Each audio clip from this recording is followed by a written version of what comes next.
Hello friend, नमस्कार। Malvi sir class में आपका स्वागत है।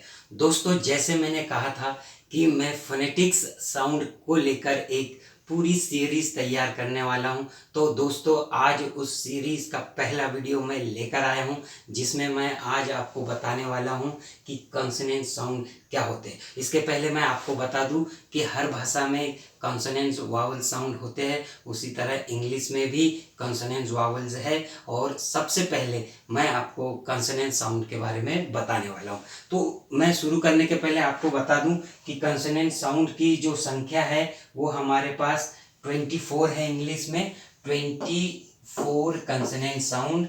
और इन 24 कॉन्सोनेंट साउंड में से मैं आपको सबसे पहले 9 कॉन्सोनेंट साउंड बताने वाला हूं।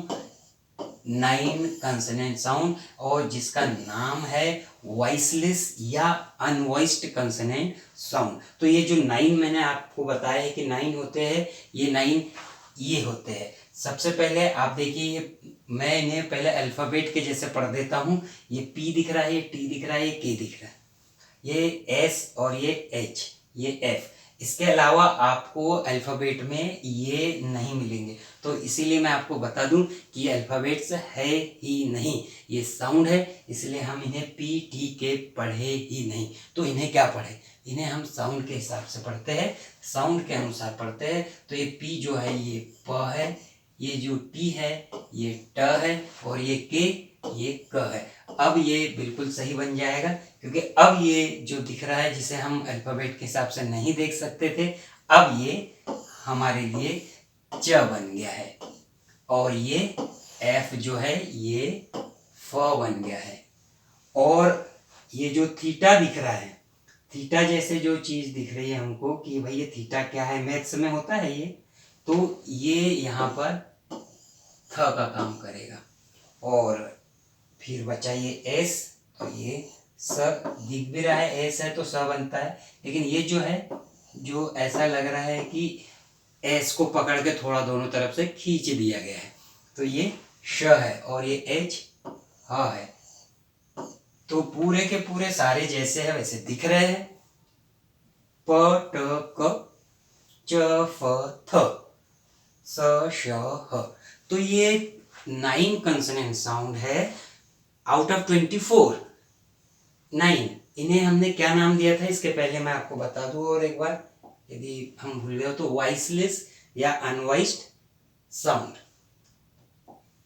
तो प ट क च फ थ स श ह, ये पूरे 9 हो गए।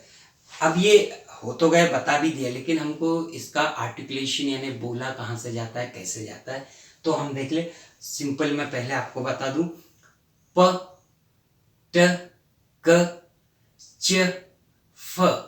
अभी तक प ट क ये तो हम बिल्कुल हिंदी जैसे बोलते हैं, प उसमें भी ऐसे बोलते हैं, ट क यहाँ भी प ट क, च वो भी ऐसे बोलते हैं। लेकिन फ वाली बात है, हिंदी का फ, फ बाइलेबियल यानी दोनों लिप्स का उपयोग करके हम बोलते हैं। लेकिन जो इंग्लिश का फ होता है उसमें हम लोअर लिप अपर टीथ, फ लोअर लिप और टीथ ऊपर के, लेकिन दोनों चीज होना चाहिए हमारे पास, लिप्स भी होना चाहिए और टीथ भी होना चाहिए। तो फ फ फ फ। अब इसमें बिल्कुल लापरवाही नहीं, केयरलेसली बिल्कुल नहीं बोलना है कि मेरा मुंह कैसा दिख रहेगा, मैं फनी दिखूंगा।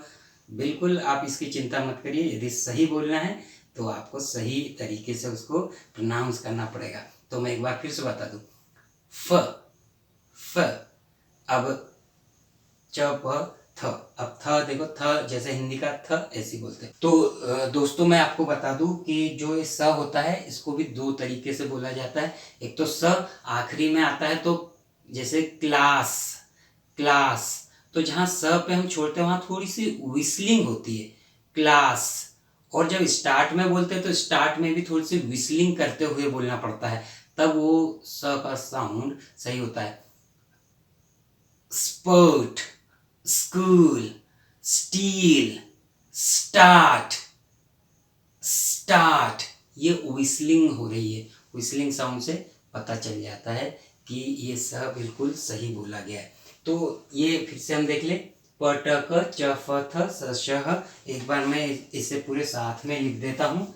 तो हमें पता चल जाएगा कितने साउंड हमने पढ़े हैं। तो मैंने 9 बताए थे, मैं 9 बता दे रहा हूँ इसी क्रम से। प ट क, प ट क, फिर च फ थ, फिर स श ह। तो ये 3 साउंड हमने पटक चफथ स श ह ये पढ़े हुए हैं। तो मुझे उम्मीद है आपको ये सिंबल्स भी आ गए होंगे समझ में कैसे बोलना है, और इनको हम पहचान भी लेंगे। तो इसमें पहचानने में ज़्यादा प्रॉब्लम नहीं है, पहचानने में ये बस थोड़ा सा ये च, 2 ट और ये श मिलके ये च बन रहा है। बाकी के तो जैसे के वैसे दिख रहे हैं। और ये थ भी एक बार थीटा जो मैथ्स का होता है उससे समझ में आ जाएगा कि ये अच्छा ये थीटा है, तो थीटा थ इस टाइप से। फिर ये श, स श। अब दोनों स और श में अंतर देख लीजिए। स तो मैंने बता दी थे विस्लिंग करना, श भी उसी के जैसा बस बोलने में स श। अब बोलने में ये स श और ये च, और च भी बड़ा सिंपल है। फ मैंने तरीका बता दिया, फ। तो दोस्तों ये 9 आपको कंसोनेंट जो वॉइसलेस कंसोनेंट साउंड है।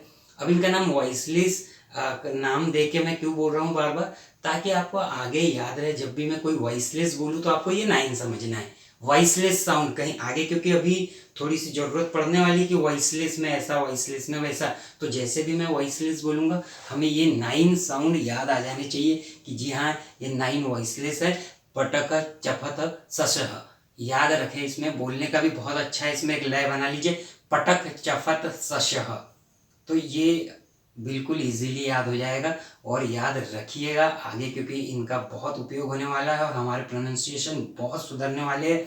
और यदि भरोसा ना हो तो ये सीखने के पहले एक बार कोई टेक्स्ट को पढ़ ले, कोई रीडिंग करके रख ले, उसकी रिकॉर्डिंग कर ले। रिकॉर्डिंग करने से आपको आपके जो साउंड अभी है वो पता चल जाएगा। और जब ये आप क्लास पूरी फोनेटिक्स की हो जाएगी मैं पूरे साउंड बता दूंगा, प्रोनाउंसिएशन आपको सिखा दूंगा। उसके बाद फिर से आप एक बार रिकॉर्डिंग करिए तो आपको पता चल जाएगा कि क्या डिफरेंस है, क्या सीखा हमने।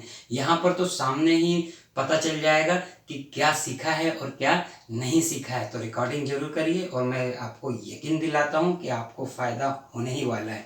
तो गाइज आपको ये कैसा लगा, ये वीडियो कैसा लगा, कमेंट बॉक्स में आप बिल्कुल लिखिएगा। कोई सजेशन हो बताइएगा, कोई ऑन डिमांड टॉपिक हो आपको कि मुझे ये टॉपिक पे कुछ ना कुछ सीखना है तो उस पर भी मैं आपको कोशिश करूँगा कि सेटिस्फाई कर सकूँ। तो गाइज मेरे अगले वीडियो का इंतज़ार करिए, क्योंकि आपको देखना ही पड़ेगा। इसके बाद जो है अगले मैं कंसोनेंट साउंड लेकर आ रहा हूँ, देखना पड़ेगा से मेरा मतलब है सीखना है तो देखना तो पड़ेगा। तो जब तक के लिए बाय, अगले वीडियो के इंतज़ार में आप लोग और मैं भी।